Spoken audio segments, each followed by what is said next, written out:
और एक और बड़ी खबर, तेल की कीमतों को लेकर डोनाल्ड ट्रंप का बयान आया है। तेल की कीमतों में गिरावट जारी रहेगी। अमेरिकी राष्ट्रपति ट्रंप का यह बहुत बड़ा बयान। ईरान से हम पीछे नहीं हटेंगे, ट्रंप ये भी बोल रहे हैं।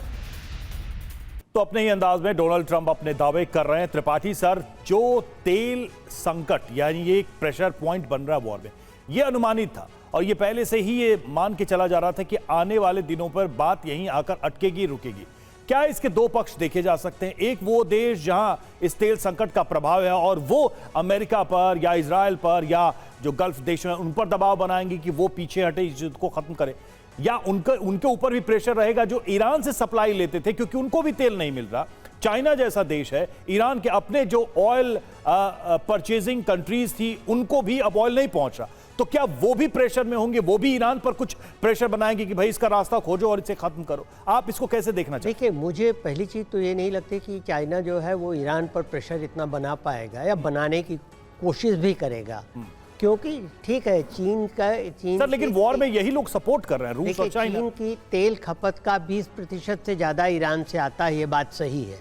और चीन ने 25 साल के लिए अनुबंध किया हुआ है ईरान से। लेकिन अगर चीन को ईरान से तेल नहीं मिलता है, जो अभी नहीं मिल रहा है, तो चीन रूस से लैंड रूट से ले लेगा। रूस के पास तो इफरात तेल पड़ा हुआ है साइबेरिया में, चीन रूस से लैंड रूट से ले लेगा।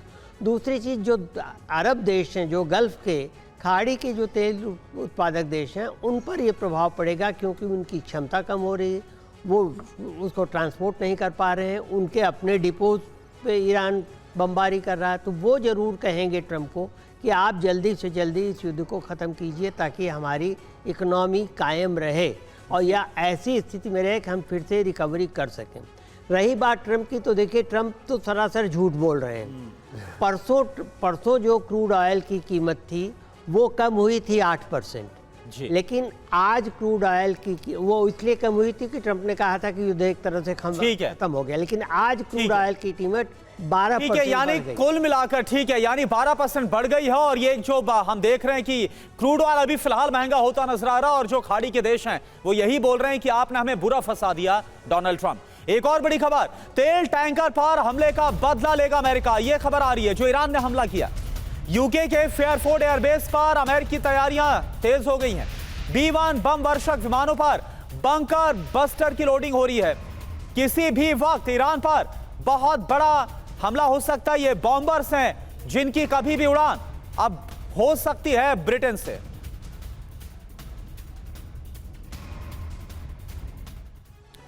और अमेरिका के विनाशक तैयारी बंकर बस्टर से होगी बमबारी। क्या खबर है? यूके का फेयरफोर्ड एयरबेस और यहां पर जो है यूएस के B-1 बम वर्षक मौजूद हैं और बंकर बस्टर बम की लोडिंग इन बॉम्बर्स पर की जा रही है। यूके बेस से यूएस हमले में तेजी लाएगा। बिल्कुल, ईरान में अमेरिकी टारगेट क्या है? Underground missile sites, command, bunker, nuclear ठिकाने। B-1 बम वर्षक है वो कितना घातक है आप समझिए। बहुत तेज रफ्तार है, सुपरसोनिक बम वर्षक के विमान है B-1B। लांसर को बमों का ट्रक तक कहा जाता। अकेले 24 क्रूज मिसाइलें लेकर उड़ सकता है। एडवांस रेडार सिस्टम की पकड़ में यह आता नहीं है। विमान में load BLU-109 bunker buster bomb. और देखिए, इस बीच ईरान ने यूएई पर मिसाइल से एक बार फिर से हमला किया है और यूएस का पैट्रियट डिफेंस सिस्टम हमला रोकने में नाकाम साबित हुआ। ईरानी मिसाइलों ने पैट्रियट को चकमा दिया। अमेरिका की 6 पैट्रियट मिसाइलें नाकाम हुई। फुजेरा शहर में ईरानी मिसाइलों से तबाही मची है। तो ईरानी मिसाइल पावर निष्क्रिय हुई है। जी हां, ईरानी मिसाइलों से इजराइल अरब में भारी तबाही मच रही है। ईरान के पास मिसाइलों का बहुत बड़ा भंडार है।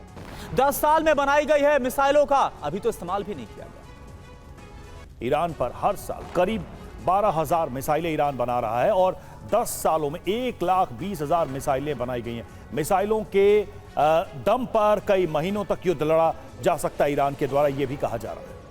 मिसाइलों का गुप्त ठिकाना कहां पर है? IRGC ने 5 अंडरग्राउंड मिसाइल सिटी बनाई है। पहाड़ के नीचे और जमीन के 500 मीटर अंदर मिसाइल सिटी तैयार की गई है।